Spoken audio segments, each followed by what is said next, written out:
Hello, everybody, and thank you so much for joining F That. I meant financials. I am here with Kelly Cronin and so excited to have met her and find out what she's all about and read her story, but I won't share any of the boring bio or any of the book. We're going to jump right in, and Kelly's going to tell a little bit about herself. And I'm so excited. I just heard what she does, and that is just amazing. It's what we're all out here. And what I say about the financial world is it takes a village. No matter what you're doing, that is why I'm here. That's why I want to share little bits and nuggets with everybody and remove the stigma about talking about money and finances and all the boring stuff that everybody thinks it involves. So, Kelly, thank you so much for joining and looking Thank you forward. so So, much tell for me a little having bit me. about, yeah, tell us about yourself and what you do and all the good stuff. Absolutely.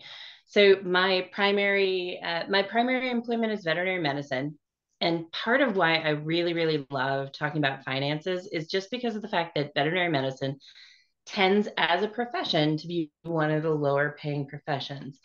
And I think a lot of times when we're talking about lower paying professions, there's a real concern that you're never going to get there financially. And I love talking about it because we actually do really well in terms of understanding how to live on less in veterinary medicine. And we actually created a group called Veterinary Vet Tech Life Financial Fitness, which actually addresses veterinary finances and how to actually get ahead on a lower wage.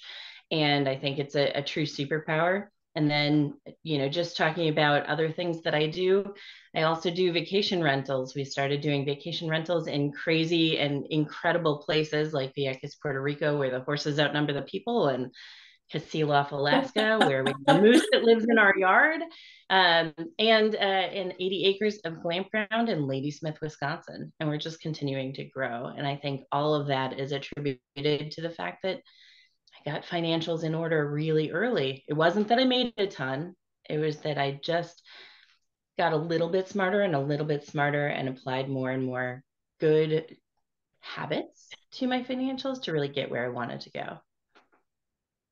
Awesome. I know you ever hear the saying is, man, that girl can take $1 and turn it into 50, and I don't know how she did that.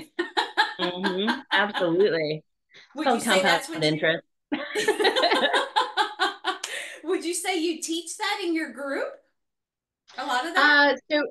So what I'll say is that I am not the biggest financial expert out there. I really want to make sure that people understand that I'm open to everyone who's smarter in the room than me, right? And it's definitely one of those situations where we lean on that group to share each other's tidbits. I'll share some things that have really helped me. I'll share different resources and things like that I really enjoy, that really have been impactful to me. I've asked people in our group to share resources. It is all about making sure that we take that village and make the most out of it. That is the truth. That is the truth. Can you give us a little bit information about how people can get in contact with you that are in the industry that would love to Yeah, come and learn more about your group? Can we add the link below? We'll add the link below. absolutely. We'll add the link Perfect. below, and it's just a Facebook group. And what I'll tell you is that we don't gatekeep by any stretch of the imagination. If you want to come join and you're not in veterinary medicine, have fun, come join. We'd love it. But really, it's just a matter of leverage everything that everyone knows in order is going to apply to every person. There's always going to be a situation where someone sees a solution like, gosh, that's just never going to apply to my life. Cool, that's fine. But if you take one thing out of 100 things and apply it, it'll make a difference. I guarantee it. Oh, definitely. I preach that all the time. And myself. It's so funny. People say, "How did you get in finance world?" Oh, not intentionally. It was actually just by chance.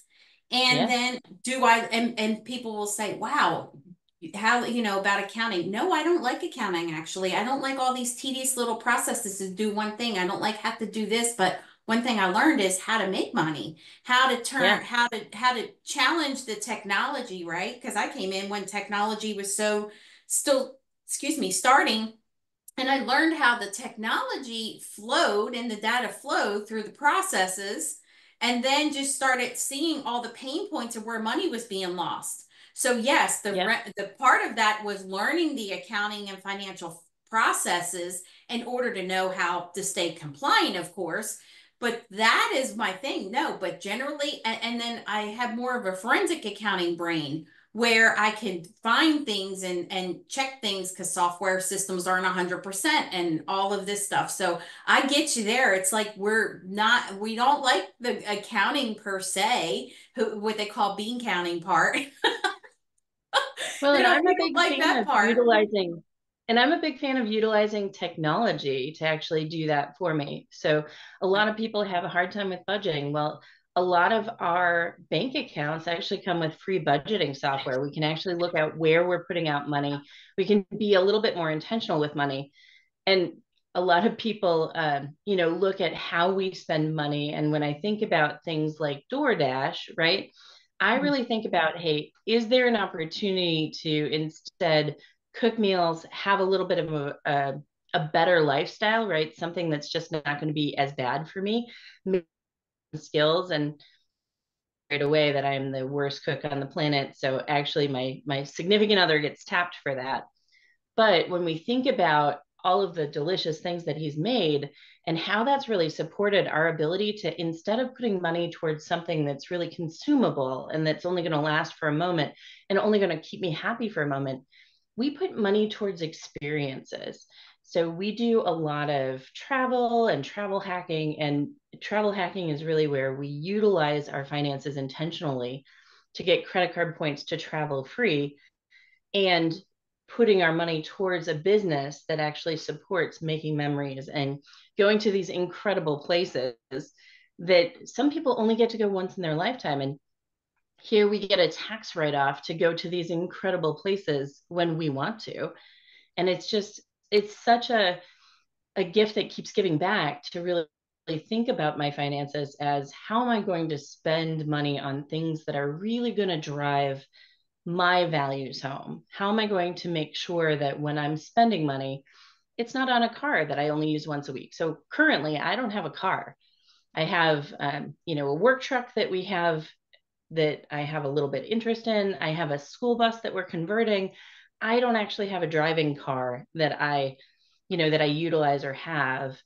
And so we are a one car family. And that has opened so many doors. And it's just thinking a little bit smarter about the choices that we make. Do I pay insurance? Do I pay to have upkeep? Do I pay to have any kind of repairs or anything? Or do I pay a once a week Uber charge of $12 to go to the grocery store or $20 to go to the airport? And I choose to do the latter because it makes a lot more sense for me. Now, you might live outside of town. That might not be the solution for you. But when we're Right. thinking about where we're putting our money, instead of putting it to a $30,000 car, I could put it to a $30,000 house that I'm going to rent out and make money on, right? I could buy a $4,000 car to get back and forth to things. Now, that might not be the choice for everyone, but Right. really examining what your choices are and making the choices that make the most impact on you. Very true, very true. And that's exactly why my program, I have a program called the Financial Power Tools program, and I start with what's called the financial freedom assessment. In that same thought process is seeing where you are, where you need to be, and how we're going to work to get there in the three strategy process that I have. And that kind of leans into same of those discussing those same situations as expenses. Some people buy things off of feelings, right? That's a big thing. Mhm. We got to keep that in check a little bit. Things of that nature. And where do you want to go? Because then there's limiting beliefs that kind of prevent people. Well, I can't make that much money, or I can't do that, or I can't do this. The I can't.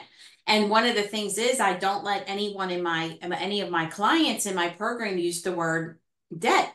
It's a four-letter word. It's not allowed to be used because once you put that in there, that's a negative comment, and then that instantly puts up barriers for you in where we want to get you to be. Sometimes it's as simple, I know it sounds simple, right? But sometimes it's as simple as just documenting what you're spending. Because in your head, Yep. you've got it as one way, right? But when you start looking at it on paper and you're like, oh, I didn't realize that, you start thinking of all these, oh, yeah, I do buy that. Oh, yeah, I have that subscription.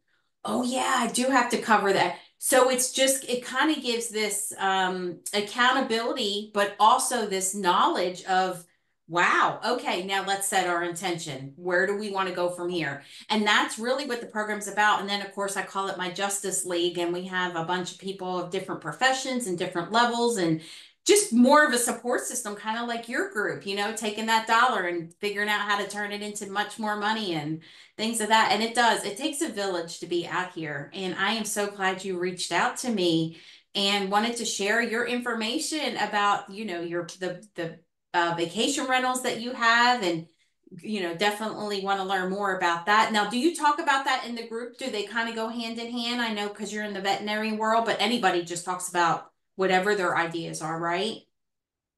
Absolutely, absolutely. And we do a lot of conversations about side hustles. So lots of Awesome. things where we give a lot of resources. For example, I have a friend who has the Rebel Entrepreneur. He does a lot of training of people on how to do startups without spending a lot of money to start them up, right?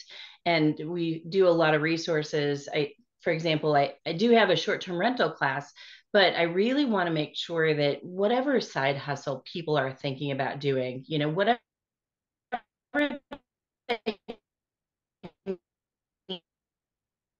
they to do in order they need to do to make sure that they're spending time outside of work doing something that they enjoy and that actually helps them move forward in terms of overall financial growth. We share all of that.